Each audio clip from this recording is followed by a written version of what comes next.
आज मेरे बेटे की दूसरी शादी थी। उसकी पहली शादी का क्या हुआ, मैं उसे भूल जाना चाहती थी, क्योंकि वह बड़ी अजीब घटना थी। लेकिन आज उसकी दूसरी शादी थी। मुझे यकीन था कि वह मेरे बेटे का ख्याल रखेगी। मेरा बेटा अच्छा और बहुत सुंदर था। वह इस परिवार का एकमात्र वारिस था। सभी उसे प्यार करते थे। इसलिए किसी को भी यह बात अजीब नहीं लग रही थी कि उसकी दूसरी शादी इतनी जल्दी हो रही है। पर मेरा दिल धक-धक कर रहा था। रात जैसे-जैसे नज़दीक आ रही थी, मेरा दिल भी उतनी ही तेज़ी से धड़क रहा था और हमें चिंता हो रही थी। मेरी बेटी को भी इस बात का पता था और वह भी मेरी ही तरह चिंतित थी। वो बोली कि मम्मी, अगर आज भी ऐसा ही हुआ, तो फिर क्या होगा? मैंने कहा, अपने मुँह से कुछ अच्छा निकालो। मैं पहले से ही चिंतित हूँ। अब सभी मेहमान आ गए थे। पिछली बार देश में एक महामारी के कारण इतने लोगों को आमंत्रित नहीं कर सकी थी, लेकिन इस शादी में सभी रिश्तेदार बहुत उत्साह के साथ आए थे। इसलिए लोग पिछली शादी के बारे में ज़्यादा नहीं जानते थे और यह भी नहीं जानते थे कि ऐसा क्या हुआ कि उन्हें फिर से शादी करनी पड़ी। मेरा बेटा इस शादी से बहुत खुश था, कोई समस्या नहीं थी। फिर उसकी ये पत्नी पहली पत्नी से कहीं ज़्यादा खूबसूरत थी और उम्र भी उसकी छोटी थी, तो उसे तो खुश होना ही चाहिए था। सर्दी का मौसम था, ज़्यादातर मेहमान घर में ठहरे हुए थे, समारोह बाहर हो रहा था, नाच-गाना चल रहा था, लोग आपस में मज़ाक कर रहे थे। मैंने अपनी सास से कहा, दुल्हन दूसरे शहर से आई है और बहुत ही थकी हुई है। मुझे लगता है उसे दूल्हे के कमरे में नहीं भेजना चाहिए। मेरी सास ने कहा, तुम्हें क्या हो गया है? उनकी अभी शादी हुई है और तुम हो कि उनकी रात खराब करना चाहती हो। मानती हूँ, शादी-ब्याह में थकावट हो जाती है, लेकिन नया खून है। चाय-शाय पिलाओ, फ्रेश हो जाएंगी। और फिर सुबह रिसेप्शन भी तो है। मैं बोली, वह थक जाएगी बेचारी। मेरी सास ने कहा कि आजकल कोई इतना नहीं थकता। लड़कियों को अपनी शादी करने का बहुत शौक होता है। उसे अपने बेटे के कमरे में भेज दो। अब रात के 10 बज गए हैं। सुबह उठकर तैयार भी तो होना है। मुझे नहीं पता कि तुम इतना टाइम क्यों लगा रही हो। सभी रस्में हो चुकी थी। हर कोई थक कर सो गया है। बेचारी दुल्हन भी कमरे में जाना चाहती होगी। मेरी सास तो वैसे भी बाल की खाल निकालने में माहिर थी। घर में सबसे बड़ी थी, इसलिए सोचा इनसे सलाह मशवरा कर लूं। लेकिन उन्होंने मुझे ही बातें बता दी और फिर उन्होंने खुद ही कहा कि अब दुल्हन कमरे में जाएगी। दुल्हन को कमरे में ले जाया गया। बाकी सबको कमरे से निकालकर मैं थोड़ी देर अपनी बहू के पास ही बैठ गई। मैंने कहा, बेटा, तुम अपने परिवार में सबसे बड़ी हो। तुम बहुत ही धैर्यवान लड़की हो, इसलिए मैं तुम्हें पसंद करके लाई हूँ। देखो बेटा, जब शादी होती है तो कुछ चीजें ऐसी होती हैं जो हमें पसंद नहीं आती। लेकिन मेरी बच्ची, तुम थोड़ा सब्र करना। उसने कहा कि मुझे समझ नहीं आ रहा है कि आप क्या कह रही हैं। मैंने कहा कि अगर मेरा बेटा कुछ उल्टी-सीधी बातें करता है, तो उसकी बातों पर ध्यान मत देना। कमरे की बात कमरे में ही रखना। सुबह मुझे सब बता देना। मैं तुम्हारी प्रॉब्लम को सुलझाने की कोशिश करूंगी। मेरी बात सुनकर वो थोड़ा घबरा गई थी कि मैं किस विषय पर बात कर रही हूँ। लेकिन उसने कहा, ठीक है, मैं पूरी तो कोशिश करूंगी। अब इस घर की इज्जत भी मेरी इज्जत है। मैंने दुल्हन के सिर पर हाथ फेरा और बाहर आ गई। सब अपने-अपने बिस्तर पर सोने चले गए थे। घर में बहुत सन्नाटा था, क्योंकि सब बहुत थके हुए थे, इसलिए सब सो चुके थे। जाड़े की रात वैसे भी शांति की होती है, लेकिन मैं सो नहीं पा रही थी। बहुत देर बाद आखिरकार मैं सोने चली गई, लेकिन मेरी आंखों में नींद नहीं आ गई थी और मेरी आंखें बार-बार देख रही थी घड़ी की ओर कि सुबह जल्दी हो तो मेरी सारी चिंता खत्म हो जाती। लेकिन जैसे ही 12 बजे मैंने एक जोर से चीख सुनी और उसके बाद ही मुझे पता चला कि अब क्या होने वाला है। उसके बाद बार-बार चीखें शुरू हो गई। यह एक लड़की के चीखने की आवाज़ थी और वह लड़की कौन हो सकती है, मैं अच्छी तरह जानती थी। सभी मेहमान भी धीरे-धीरे उठने लगे थे। अचानक मेरे बेटे के कमरे का दरवाज़ा खुला और मेरी बहू पागलों की तरह चीखती हुई बाहर भागी। उसे पता ही नहीं चला कि उसके पास तो दुपट्टा भी नहीं है। अस्त-व्यस्त कपड़ों में भागती हुई आई थी। वह घर से बाहर भाग जाना चाहती थी, जब कुछ औरतों ने उसे पकड़ लिया और कहा, बेटा, क्या हो गया है? सब उसको संभालने लगे, लेकिन वह बेहोश हो गई। उस पर पानी के छींटे वगैरह मारी गई, लेकिन मेरी बहू पानी के छींटे मारने पर भी होश में नहीं आ रही थी। उसका पूरा शरीर ठंडा पड़ गया था। उसे फौरन अस्पताल ले जाया गया। मैं उसे अस्पताल ले जाना नहीं चाहती थी, क्योंकि फिर से वही तमाशा बन जाता। लेकिन और कोई चारा भी नहीं था। बेचारी बच्ची किसी भी तरह होश में नहीं आ रही थी। उसके माँ-बाप को भी बुला लिया गया था। उन्होंने भी एक-दूसरे के कानों में बातें करनी शुरू कर दी थी। पता नहीं हमारी बेटी को क्या हो गया है, पता नहीं उसके साथ क्या सलूक किया है। वहाँ सब लोग मुझे अजीब-सी नज़रों से देख रहे थे। सवाल ही सवाल हर तरफ थे और मैं बेचारी परेशान सी हॉस्पिटल में घूम रही थी। मैंने घर आकर अपने बेटे से पूछना चाहा कि अब उसने क्या किया है, तो वह कमरे में ही नहीं था। उसका फ़ोन भी बंद था। कमरे की हालत बिल्कुल नॉर्मल थी। कोई भी ऐसी हरकत नहीं लग रही थी कि कोई चीज़ टूटी हो या उसने अपनी बीवी पर हाथ उठाया हो। लोगों के सवालों से बचने के लिए शायद मेरा बेटा साहिल कहीं चला गया था। फिलहाल तो मुझे बहू की फ़िक्र थी। मैं हॉस्पिटल वापस आ गई थी। 2-3 घंटे में अस्पताल वालों ने मेरी बहू को छुट्टी दे दी। मेरी बहू हमारे घर नहीं आना चाहती थी। बहुत ज़्यादा घबराई हुई थी। लेकिन उसकी माँ ने उसे समझाया कि तुम्हारे ससुराल ही चलते हैं, नहीं तो लोगों को क्या जवाब दोगी? लोग तरह-तरह की बातें बनाएँगे। मैंने भी अपनी बहू को समझाया कि बेटा, सुबह मुँह दिखाई की रस्म पूरी हो जाए, फिर अपनी माँ के घर चली जाना। मैं तुम्हें नहीं रोकूँगी। मेरी बात सुनकर मेरी बहू गुस्से में आ गई और बोली, भाड़ में गई आपकी रस्में। मैं आपके घर में एक पल के लिए भी नहीं रहूँगी। मैं अपने घर जाऊँगी और मुझे अपने घर जाने से ना कोई समाज रोक सकता है और ना ही कोई कानून। मैं एक पढ़ी-लिखी लड़की हूँ और मुझे अपनी ज़िंदगी अपने तरीके से जीने का हक है। मुझे आपके बेटे के साथ एक पल भी नहीं रहना। मेरी बहू ने अपना फैसला सुना दिया था। मैं चुपचाप आँखों में आँसू लिए उसे देख रही थी। यह तो पहले भी हो चुका था, जब साहिल की पहली शादी हुई थी। मेरी बहू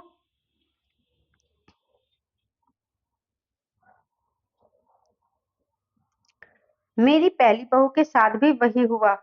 वह मेरी पसंदीदा लड़की थी, वह मेरी बेटी की दोस्त थी और वह साहिल को बहुत पसंद करती थी। मैं उसे बहुत ही खुशी के साथ घर लेकर आई थी। वो एक अमीर पिता की बेटी थी। वह बहुत अच्छी लड़की थी। वो मेरी बेटी से मिलने घर आया जाया करती थी। मुझे भी उसका घर आना जाना अच्छा लगता था। कुछ ही दिनों में मैंने महसूस किया था जैसे वह साहिल को पसंद करने लगी है और शायद इसलिए रिश्ता भेजा था। लेकिन शादी के बाद उसके साथ भी ऐसा ही हुआ। शादी की पहली रात वह चिल्लाते हुए कमरे से बाहर आई थी और उसके बाद मेरे बेटे की शक्ल देखने से भी मना कर दिया था। सबने उसे बहुत समझाया कि बेटा अपनी जिंदगी के बारे में तो सोचो, लेकिन उसने कहा कि मेरी जिंदगी तो बर्बाद हो गई और अब इस लड़की को भी समझाया जा रहा था, लेकिन वह भी कह रही थी कि अगर मैंने नहीं रहना तो नहीं रहना, मतलब मैं नहीं रहूंगी आपके बेटे के साथ। मेरा बेटा भी कोई जवाब नहीं दे रहा था, पता नहीं कहाँ चला गया था। लड़की का बाप बार-बार कह रहा था कि उस लड़के को बुलाओ, हम उससे पूछे कि वो हमारी बेटी के साथ क्या-क्या करता है, लेकिन मेरे पास कोई जवाब नहीं था। साहिल घर आ चुका था। सब उस पर सवालों की बौछार कर रहे थे, लेकिन उसने चुप्पी साध ली थी, कुछ भी नहीं बोल रहा था। थक हार कर सब खामोश हो गए। लड़की के माँ-बाप भी साहिल को बहुत धमकाकर चले गए। वह अपनी बेटी को भी साथ ले गए। अच्छा खासा तमाशा हो गया था, जब मेहमानों के सामने नाक कट गई थी। लड़की के माँ-बाप ने हमारी बेइज्जती करने में कोई कसर नहीं छोड़ी थी, लेकिन साहिल अपने मुँह से एक भी शब्द नहीं बोल रहा था। साहिल के पिताजी तो पहले ही इस दुनिया से जा चुके थे। सारी बेइज्जती मुझे अकेले ही सहनी पड़ रही थी। घर में जमा लोगों ने भी हमें अच्छी खासी बातें सुना डाली थी। लड़की की माँ तो काबू में ही नहीं आ रही थी। वो मुझे भला-बुरा कह रही थी, लेकिन उसमें उस बेचारी की क्या गलती थी? आखिर उसकी बेटी की ज़िंदगी तबाह हो गई थी। आज खुद को बहुत अकेला महसूस कर रही थी। मैं सोच रही थी कि काश साहिल के पिता होते, तो मैं इतनी जल्दी हिम्मत न हारती। लोगों के ताने को अकेले ही सुनती रही। साहिल से छोटी मेरी एक बेटी भी थी, जो कॉलेज में पढ़ती थी। सब लोग आपस में कानाफूसी कर रहे थे। साहिल को लेकर तरह-तरह की कहानी बनाई जा रही थी। कोई कह रहा था पता नहीं शायद साहिल पागल है, तो कोई कह रहा था लगता है साहिल दिमागी मरीज है। तो कोई कह रहा था पता नहीं उसने नए दुल्हन के साथ ऐसा क्या किया कि वह इतना ज़्यादा डर गई। जितने मुँह उतनी बातें थी, लेकिन मेरे पास इन सब का कोई जवाब नहीं था। जब लोगों को असल बात पता ना हो, तो वह खुद ही कहानियाँ बना लेते हैं। लेकिन समस्या तो यह थी कि सच तो मुझे भी नहीं पता था। ऐसा क्या था कि सुहाग रात को ही मेरी बहू मेरे बेटे के कमरे से चीखती हुई भागती थी। उस लड़की ने भी तो मुझे कुछ नहीं बताया था। मैंने खुद ही अपने मन में सोचा, हो सकता है उसने अपने माँ-बाप को कुछ बताया हो। सच जानने के लिए मैंने उनके घर फ़ोन कर दिया।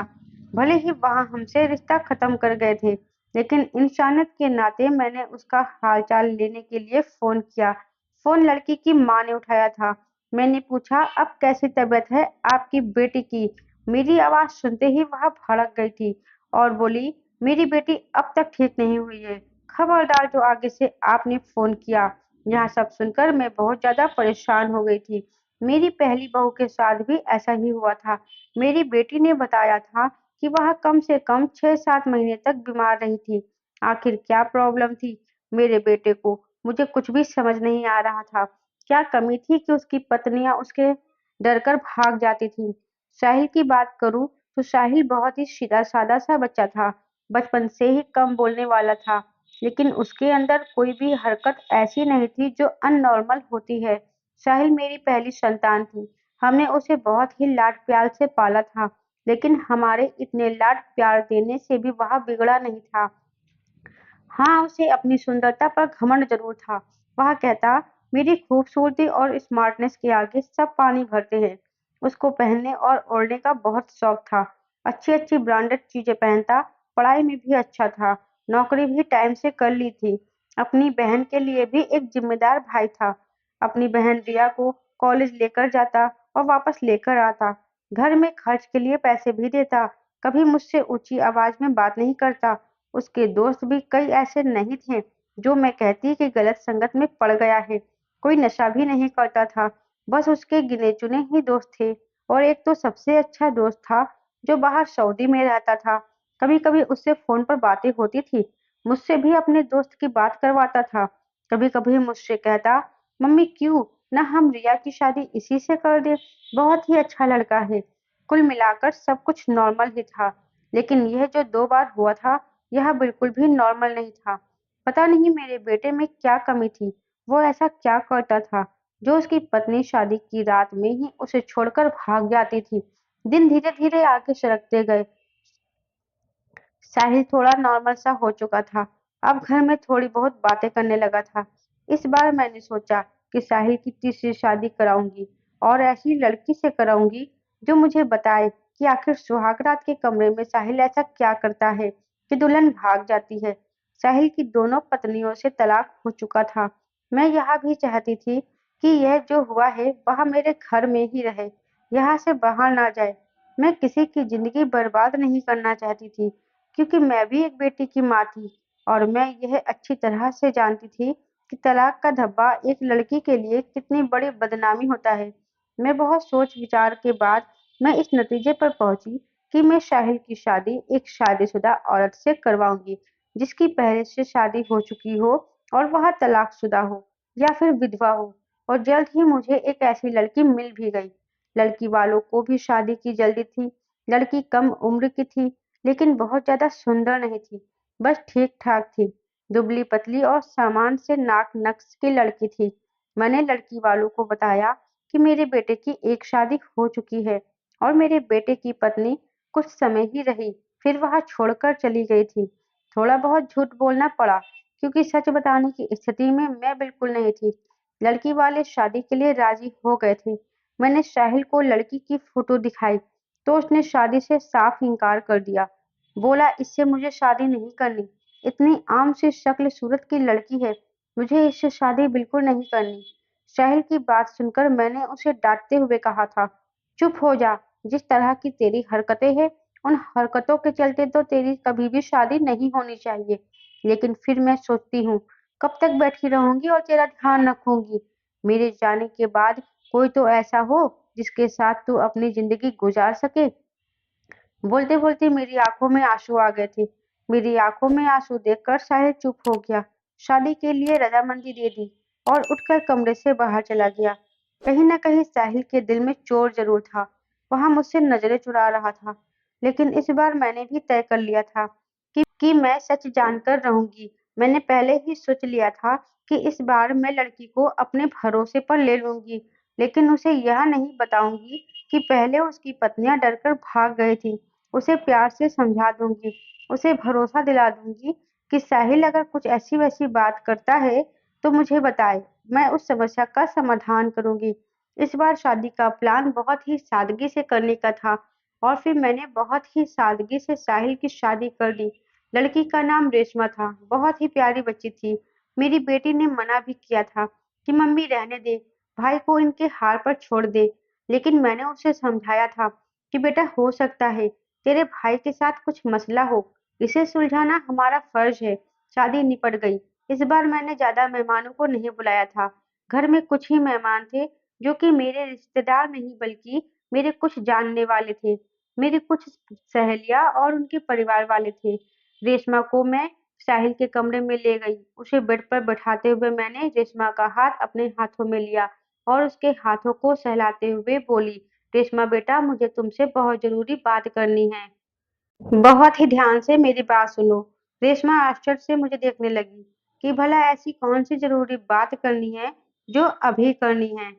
मैंने रेशमा को समझाते हुए कहा बेटा साहिल शादी के लिए राजी नहीं था। बहुत ही मुश्किल से मैंने उसे शादी के लिए तैयार किया है। हो सकता है मेरा बेटा कुछ अजीब और गरीब हरकतें करे। वो तुम्हें डराने की कोशिश करे जिससे कि तुम उसे छोड़कर भाग जाओ। लेकिन बेटा तुम डरना नहीं। जो भी हो तुम्हें सब कुछ मुझे बता देना है। बस तुम्हें उसके डराने-धमकाने में या उसकी बातों में आने की ज़रूरत नहीं है। रेशमा ने मेरी बातों को सुनकर हाँ में सर हिला दिया था। मैं थोड़ी संतुष्ट हुई थी और रेशमा को आराम करने का बोलकर बाहर आ गई थी। मैं अपने कमरे में नहीं गई थी, वही हॉल में ही सोफे पर लेट गई थी। दिया को मैंने उसके कमरे में भेज दिया कि तुम जाओ, सो जाओ, बहुत रात हो चुकी है। दिया कमरे में जा चुकी थी, लेकिन जाते-जाते उसने कहा था कि मम्मी जी आप जो भी कर रही हैं, गलत कर रही हैं।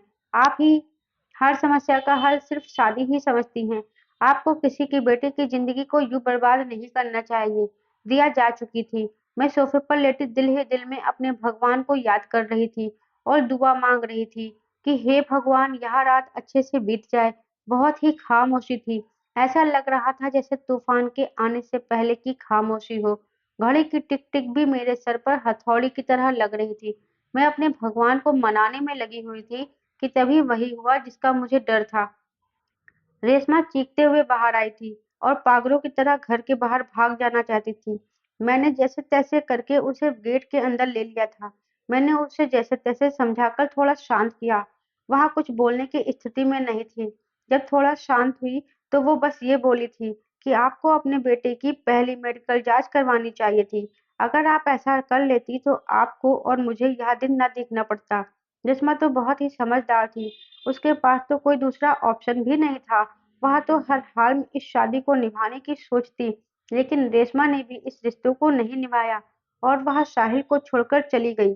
दूसरे दिन रेशमा के घर से फ़ोन आया कि अपने बेटे से कहकर हमारी बेटी को तलाक दिलवा दो, नहीं तो हम यह काम अदालत से भी कर सकते हैं। मैं सदमे की हालत में सर पकड़े वही सोफे पर बैठ गई। यानी कि अब साहिल को कोई मजबूरी में भी अपनाने के लिए तैयार नहीं था।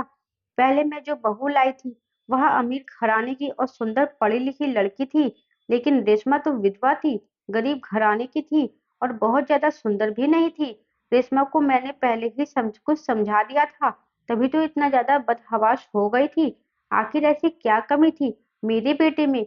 हम जो जेवरात दुल्हन को देते थे, दुल्हन के घर वाले शादी के दूसरे दिन ही वापस कर देते थे। मैं तो दहेज भी नहीं लेती थी। फिर आखिर ऐसा क्या किया था कि ऐसे खूबसूरत पढ़े-लिखे लड़के को छोड़कर लड़कियां भाग जाती थी। मेरा दिमाग सोच-सोच कर फटा जा रहा था। कैसे पता लगाएं कि आखिर बात क्या है? साहिल भी अपने मुंह से कुछ कहने को तैयार नहीं था। जब भी इस बारे में कुछ बात करने की कोशिश करती, तो वह उठकर बाहर चला जाता। मुझे बात करने का मौका ही नहीं देता। लेकिन अब मैं हर वक्त साहिल पर नजर रखने लगी थी। उसकी एक-एक हरकत पर ध्यान देती। शायद कुछ तो ऐसा सबूत मिले जिससे मैं सुराग लगा सकूं, सच जान सकूं कि सच्चाई क्या है। लेकिन उसके हाव-भाव से कभी ऐसा लगा ही नहीं कि उसमें कुछ नॉर्मल नहीं है। एकदम नॉर्मल लड़कों की तरह था, जैसे और लड़के होते हैं। मुझे कोई भी रास्ता दिखाई नहीं दे रहा था। एक दिन तंग आकर मैंने साहिल के दोस्त को फ़ोन लगाया, उसी विदेश में रहने वाले दोस्त को। मैंने पूछा, बेटा, क्या तुम साहिल के इकलौते दोस्त हो जिससे साहिल अपने दिल की सारी बातें करता है? मुझे साहिल के बारे में कुछ बताओ। उसने अपने जीवन के बारे में तुम्हें ज़रूर कुछ न कुछ बताया होगा। लेकिन यह सुनकर मैं तो हैरान रह गई कि साहिल ने अपने दोस्त को नहीं बताया कि मैंने 3 बार शादी की और मेरी 3-3 पत्नियां मुझे छोड़कर भाग गईं।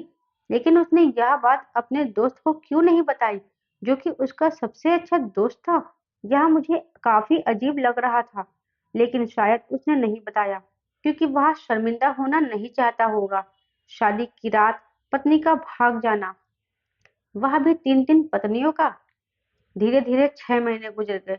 घर में सब कुछ नॉर्मल चल रहा था, लेकिन साहिल को लेकर मैं बहुत ज़्यादा परेशान थी।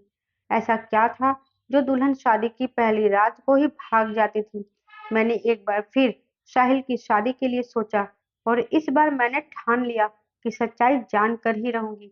इस बार मैंने लड़की को सब कुछ बता दिया, कुछ भी नहीं छुपाया, और लड़की भी ऐसी लाई जिसे शादी की ज़रूरत थी, क्योंकि यह लोग बहुत गरीब थे और उसके घर में उसके 2 छोटे भाई थे। मैंने कहा, तुम्हारे दोनों भाइयों की पढ़ाई की ज़िम्मेदारी मेरे ऊपर है और शादी में भी आप लोगों को कुछ भी खर्च नहीं करना पड़ेगा। लड़की को तो मैंने राज़ी कर लिया था। लड़की के माँ-बाप भी राज़ी हो गए थे। लेकिन मैंने यह बात लड़की के माता-पिता को नहीं बताई, बस लड़की को बता दी थी। लड़की थोड़ी घबराई हुई थी, क्योंकि मैंने साहिल के पहले की सारी बातें लड़की को समझा दी थी। पहले तो वह बहुत ज़्यादा डर गई थी, फिर खुद को संभालते हुए बोली कि कुछ भी हो, मैं इस शादी के लिए तैयार हूँ। अगर मेरे छोटे से त्याग से मेरे भाइयों की ज़िंदगी बनती है, तो इसमें बुराई क्या है? जो कुछ भी होगा उसे सहन करूँगी। और वैसे भी सारे समझौते औरतों को तो करने पड़ते हैं। लड़की, जिसका नाम किरण था, वह भले ही गरीब घर की थी, लेकिन बहुत ही संस्कारी और समझदार लगी। मुझे दिल ही दिल में खुश हुई कि अगर किरण मेरी बहू बनती है और मेरे घर में टिकी रहती है, तो यह मेरे लिए बहुत ही सौभाग्य की बात होगी। संस्कारी होने के साथ-साथ किरण बहुत ही खूबसूरत भी थी और इस बार शादी मंदिर में हुई थी। सब कुछ ठीक था और हैरानी की बात तो यह थी कि रात गुजर चुकी थी और सुबह हो चुकी थी। सुबह होते ही मैंने कमरे का दरवाज़ा खटखटाया, लेकिन किसी ने दरवाज़ा नहीं खोला। मैं बहुत परेशान थी, कोई दरवाज़ा नहीं खोल रहा था। थोड़ी देर बाद कमरे की दूसरी चाबी लेकर आई और मैंने खुद दरवाज़ा खोला। कमरे के अंदर का दृश्य देखकर मेरी चीख निकल गई। मेरी बहू बेहोश पड़ी थी। साहिल कमरे में कहीं भी नज़र नहीं आ रहा था, शायद बाथरूम में था। मैंने जल्दी से डॉक्टर को बुलाया। डॉक्टर ने कहा कि वह सिर्फ और सिर्फ डर की वजह से बेहोश हुई है। उसके शरीर पर किसी भी तरह के चोट के निशान नहीं हैं। साहिल के चेहरे से भी चिंता झलक रही थी। ऐसा लगता था कि जैसे वह भी परेशान है इन सब हालातों से। अच्छे से चेकअप करने के बाद और कुछ दवाइयाँ देकर डॉक्टर साहब चले गए थे।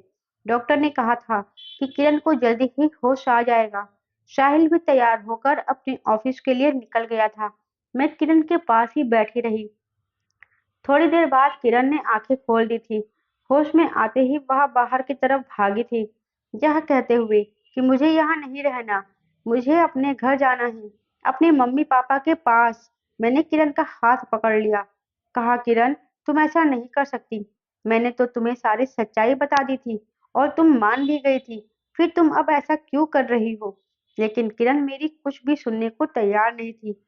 रोते हुए बोली, आंटी जी, मुझे माफ कर दो, मैं मजबूर हूँ, मैं यहाँ नहीं रह सकती। आप बेफ़िक्र रहें, मैं अपनी मम्मी-पापा को कुछ नहीं बताऊँगी, सब कुछ हैंडल कर लूँगी। बस आप मुझे इस घर में रहने के लिए ना कहें। लेकिन किरण, मुझे बताओ तो सही कि आखिर ऐसा क्या हुआ था? मैं सच जानना चाहती थी। किरण, तुमने मुझसे वादा किया था कि तुम साहिल की सच्चाई मुझे बताओगी। आंटी, साहिल के बारे में मैं आपको कुछ नहीं बता सकती। अगर मैंने साहिल के बारे में बोला तो वह मुझे जान से मार देगा। मुझे अपनी जान की परवाह नहीं है, लेकिन साहिल मेरे भाइयों को भी नहीं छोड़ेगा। प्लीज मुझे जाने दें। उसकी आंखों में विनती के ऐसे भाव थे कि मैं उसे रोक ना सकी। किरण चली गई। मैं इंतजार कर रही थी कि अब कुछ दिन में किरण के माँ-बाप का फ़ोन आने वाला है, लेकिन ऐसा कुछ भी नहीं हुआ। शायद सुमन ने अपने माता-पिता को कुछ नहीं बताया था।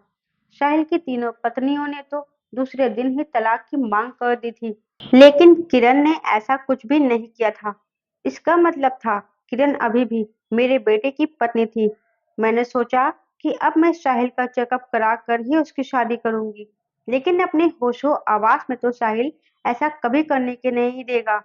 इसलिए एक दिन मैंने साहिल के खाने में नींद की दवाई मिला दी। साहिल की गहरी नींद में जाते ही मैंने डॉक्टर को फ़ोन कर दिया।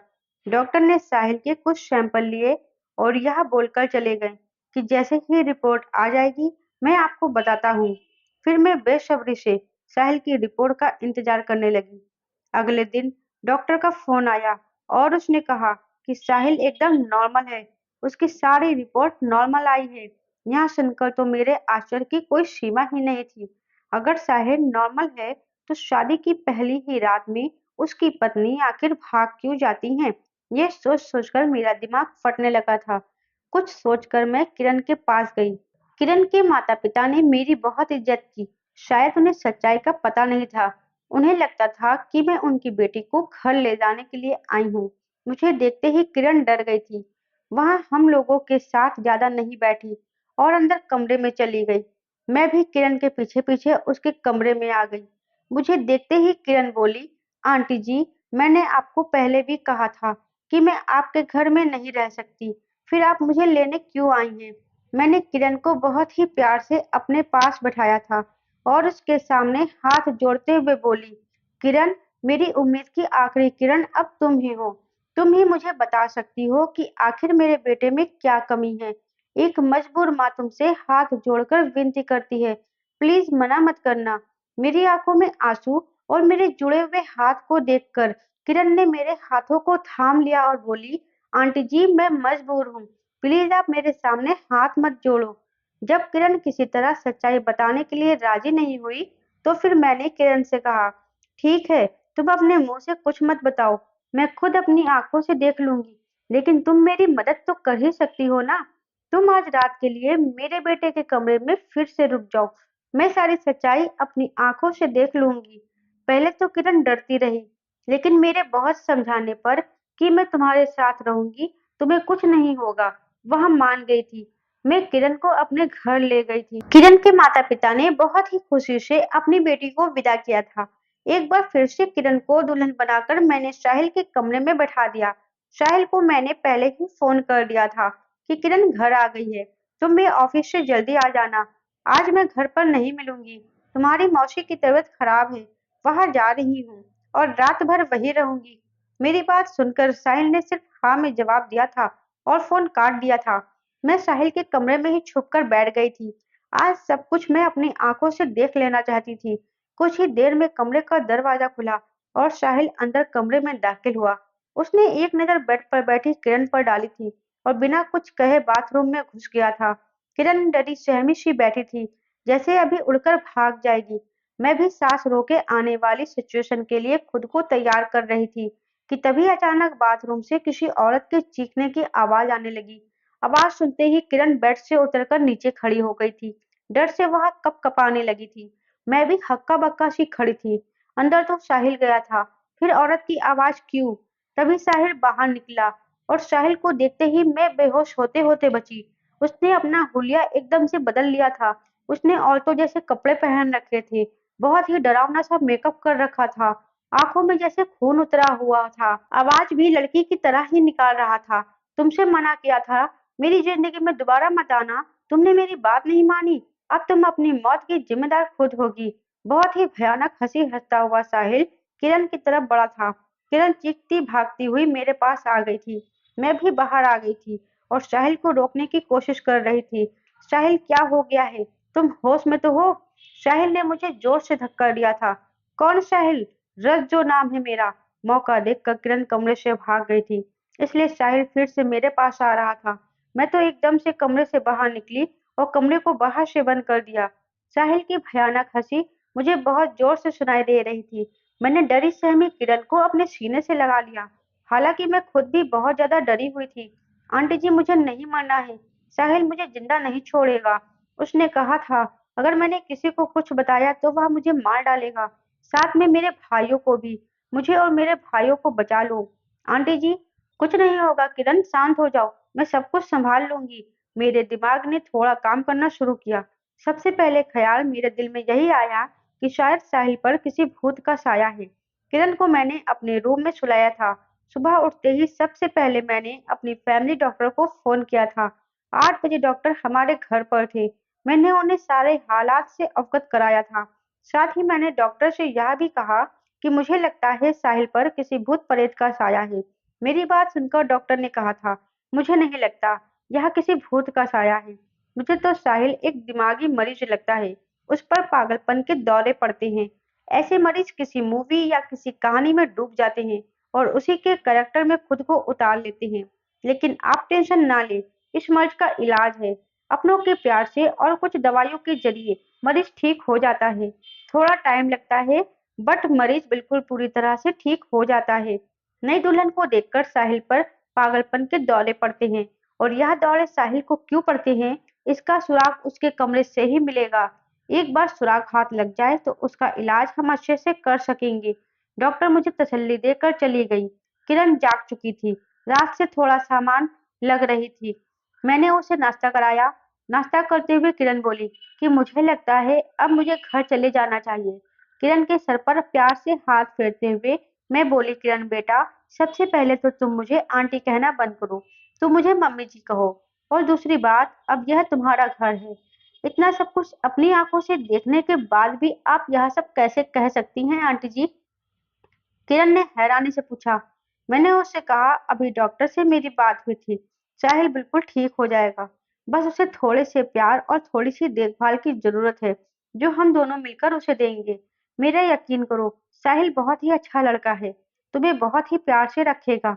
मेरे बहुत देर तक समझाने पर और अपने माँ बाप के हालात को देखते हुए किरण राजी हो गई थी। मैंने बहुत ही प्यार से किरण से कहा था, किरण बेटा, अब तो एक बार मुझे मम्मी जी कहो। किरण ने मुस्कुराते हुए मम्मी जी कहा था, जिसे सुनकर मेरे दिल में ठंडक उतर आई थी। मुझे उम्मीद की किरण नजर आई थी कि मेरा बेटा ठीक हो जाएगा, उसका भी घर बस जाएगा। 9 बजे के करीब साहिल के दरवाजे पर खटखट की आवाज आई थी। मैंने अपने हाथों से दरवाजा खोला था। किरण को मैंने उसके अपने कमरे में भेज दिया था। किरण को मैंने अपने कमरे में भेज दिया था। साहिल एकदम तरोताजा तैयार था। मुझे देखते ही नाराजगी से बोला, क्या मम्मी जी, मेरा दरवाजा बाहर से बंद किसने कर दिया? मुझे ऑफिस के लिए लेट हो रहा है। एकदम नॉर्मल बात की थी। पता नहीं बेटा कैसे बंद हो गया। चलो तुम नाश्ता कर लो। मैंने उस पर कुछ भी जाहिर होने नहीं दिया था। साहिल ने नाश्ता किया और ऑफिस के लिए निकल गया। साहिल के ऑफिस के लिए निकलते ही सबसे पहले मैं साहिल के कमरे में गई और उसकी तलाशी ली। मुझे ज्यादा मेहनत नहीं करनी पड़ी। सामने ही बेड पर मुझे कुछ किताबें रखी दिखी। किरण भी अब मेरे पास आ चुकी थी। सारी किताबें में एक ही उपन्यास था, जिसमें कोई रज्जो नाम की लड़की थी। शादी की रात है। उसके पति ने उसे कमरे से धक्के देकर बाहर निकाल दिया था और अगले ही दिन दूसरी दुल्हन ले आया था। रज्जो धीरे धीरे दिमागी मरीज बन गई थी। दुल्हन को देखते ही उस पर दौरे पड़ने लगते थे। अब तो किसी शादी में भी दुल्हन को देखती तो उसे मारने के लिए भागती थी। रज्जो के ससुराल वालों ने उसे पागल घोषित कर दिया और उसे उसके मायके भेज दिया। दुल्हनों को देखकर रज्जो का पागलपन कम नहीं हुआ था और रज्जो के कैरेक्टर में ही साहिल ने खुद को उतार लिया था। मैंने डॉक्टर को फोन करके सारी बात बताई।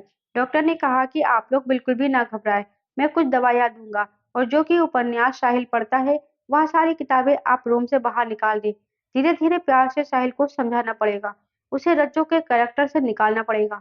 धीरे धीरे डॉक्टर की दवाइयों से धीरे धीरे डॉक्टर की दवाइयों से और किरण और मेरी मेहनत से साहिल ठीक होने लगा था।